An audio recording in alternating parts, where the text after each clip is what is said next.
A long time ago, in a village near the lake, lived a very clever, tea-drinking, mouse-friendly, large, orange cat.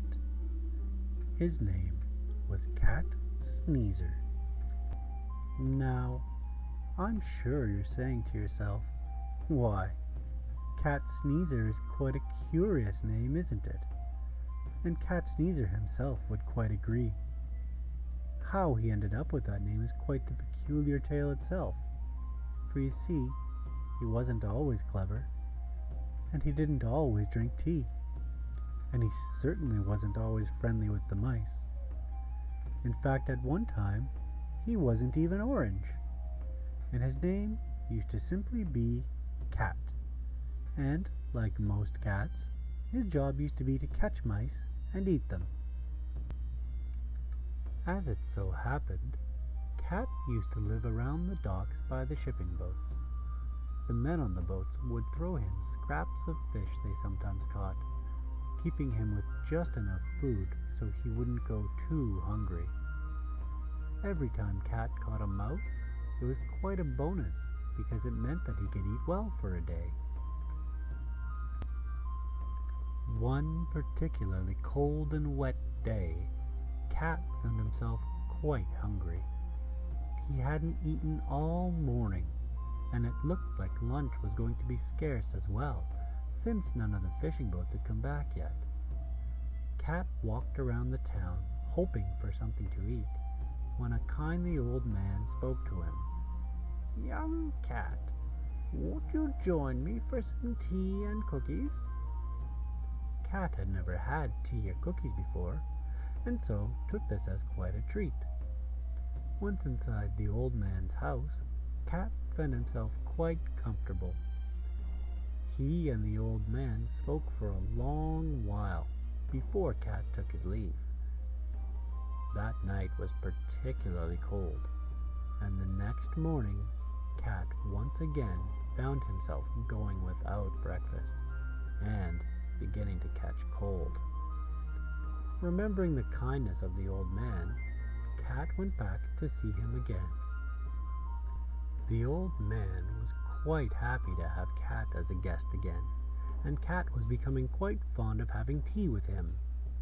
Today, however, the old man made a suggestion to Cat. He said, "Young Cat, you need to find a way to be more clever about your business. I fear you will take ill if you don't change your ways." Cat thought a moment before deciding the old man was right. But what could he do? He was a cat, and all cats chased mice for a living, didn't they? Cat left the old man with many thoughts running through his head. How could he change his ways? The docks were where he always caught mice. On his way home, he heard someone cry out from the baker's house, "Goodness me, a mouse! Eek!" This started to give Cat a plan. Cat thought on his plan throughout the next night and into the next morning. Though he barely slept a wink, and he knew it would be very hard work, he put his plan into action the very next day. Cat walked up to the baker's house and knocked on the door. He spoke to the baker directly, telling him exactly that he could indeed help with his mouse problem for but one loaf of bread per day.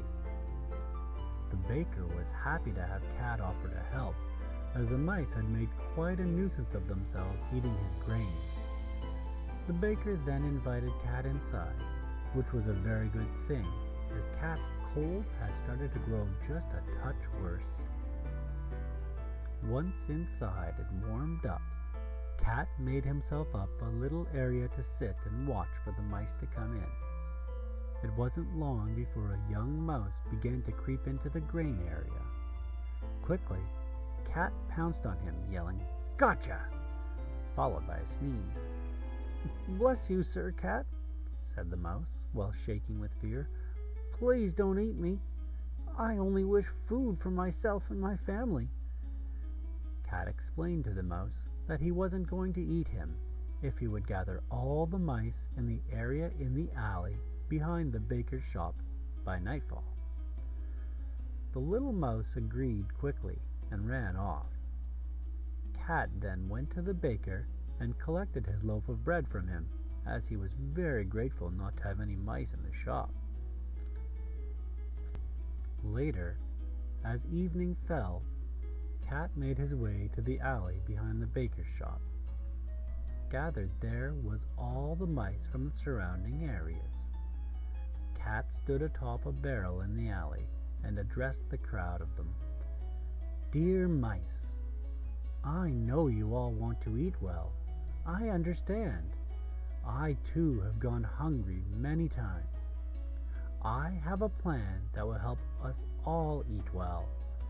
To you I say this: I will feed you if you but bring to me a few small scraps of meat and fish each day, and no longer go into the baker's shop." Cat then thought about the help offered by his friend, the kindly old man, before saying, "And tea. Please bring me tea. And for doing as much, I offer you this." Cat threw the loaf of fresh bread given to him by the baker into the crowd of mice. They quickly began eating their fill. By morning, Cat found his new mouse friends had brought him a great pile of meats for him to eat. As he began to ask about the tea, he let out a great sneeze and fell right into an entire barrel full of orange pekoe. That's a very tasty type of tea if you didn't already know. As he emerged from the barrel, Cat found that his fur had turned from a dusty white color into a bright orange. The mice laughed, and he too laughed at himself, as it was indeed quite funny. Cat brought the barrel of tea to his friend, the kindly old man. He told him exactly what had happened, and when the old man heard of him falling into the tea because of a sneeze, he laughed and laughed. He decided to call his friend Cat Sneezer from then on, and Cat Sneezer was just fine with that. And from that day forward, the baker gave a loaf of bread to Cat Sneezer, which Cat Sneezer in turn gave to the mice. The mice gave Cat Sneezer all their meats and teas they could find, and Cat Sneezer often sat with his friend, the kindly old man, and spoke of many things. And that is the story of Cat Sneezer. The end.